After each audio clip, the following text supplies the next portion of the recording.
next classic cocktail has been inspired by Paris's Le Dauphin. It is the legendary French 75.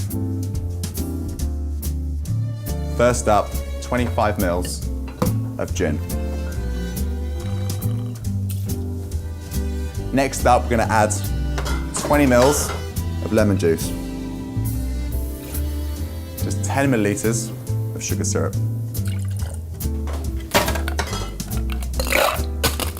Give it a shake.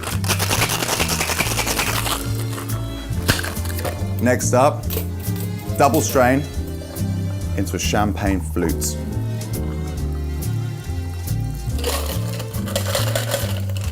And lastly, top with champagne.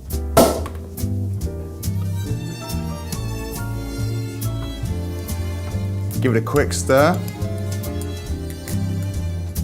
We're going to garnish it with a twist of lemon. That is my French 75.